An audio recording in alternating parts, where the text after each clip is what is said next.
May nais kang bigyang pansin na isang problema, isang kakulangan, subalit hindi mo malaman kung ano ang gagamitin mo upang tugunan ito. Ordinansa ba o resolusyon? Ang ordinansa po at resolusyon ay dalawang kagamitan ng sanggunian upang gampanan ang tungkulin nito at ilabas ang kapangyarihan nito. Pareho po itong makapangyarihang kagamitan, subalit kung mali ang napili mong gamitin, hindi makakasolve ng problema. Kapag mali ang ginamit mo, ang mangyayari ay tila nais mong humigop ng masarap na sabaw, subalit ang ginamit mo ay tinidor. Naipakita na po sa inyo ng channel na ito kung paano gumawa ng resolusyon. Naipakita na rin kung paano gumawa ng ordinansa. Ibabahagi naman po natin ngayon ano ang pagkakaiba ng dalawa at kailan ang dapat mong gamitin ay ordinansa, kailan dapat gamitin ay resolusyon.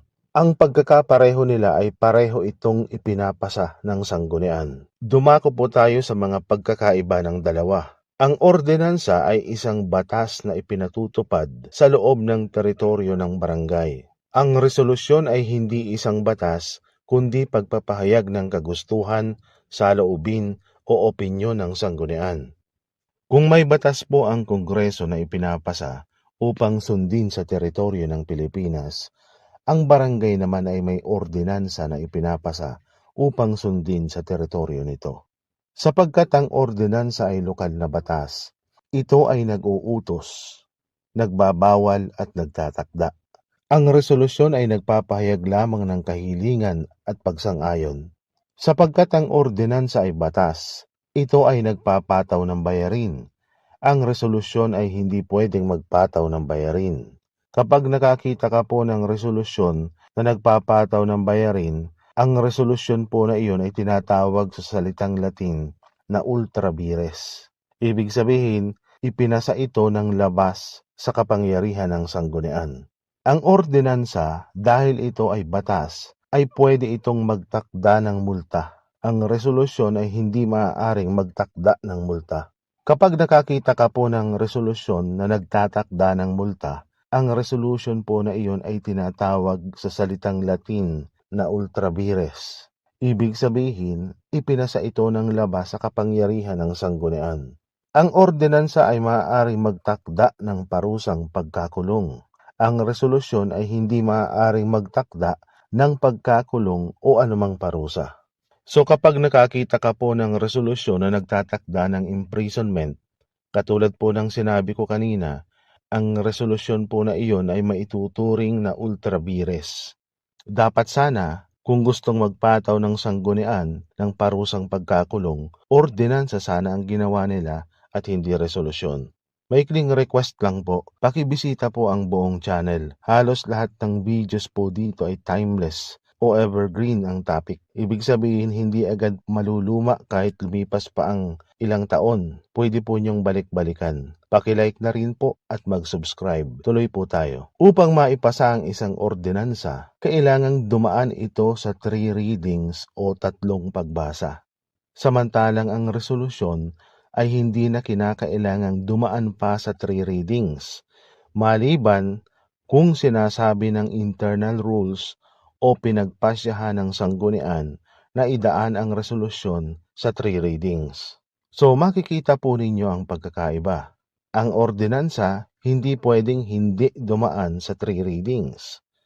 Pagdating naman sa resolution, ang general rule ay kahit walang 3 readings, pwede nang ipasa. At ang exception, kung kailan magkakaroon ng 3 readings ang isang resolusyon, ay kung iniuutos ng internal rules o pinagpasyahan ito ng sanggunian na idaan sa 3 readings. Ang lahat ng ordinansa ay dapat ipasa sa sangguniang bayan o lungsod upang isailalim ito sa review. Samantala, hindi lahat ng resolusyon ay dapat ipasa sa nakatataas na sanggunian upang isailalim sa review. Ipagpalagay natin na may isa kayong kabarangay na nagngangalang Mr. Coco Sigabu na nakapagtamo ng gold medal sa 400-meter run sa palarong pambansa. Kasama ang isang token, nais ninyong magpahayag ng pagkilala. Ano po ang dapat ninyong ipasa bilang pagkilala? Ordinansa po ba o resolusyon? Resolusyon po. dahil nagpapahayag kayo ng kagustuhang kilalanin siya at pahalagahan ang kanyang achievement.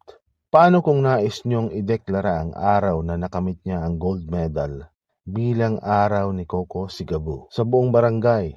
Ano po ang dapat? Ordinansa po ba o resolusyon? Ordinansa po dahil nais ninyong mapanatili na ang partikular na petsa ay itakda bilang pagkilala sa kanyang natamo. May character of permanency po ang isang ordinance. Ipagpalagay po natin na nais ninyong magkaroon ng 4 sets ng gardening equipment at hilingin ito sa congressman ng inyong distrito. Ano po ang kailangang gawin? Ordinansa po ba o resolusyon?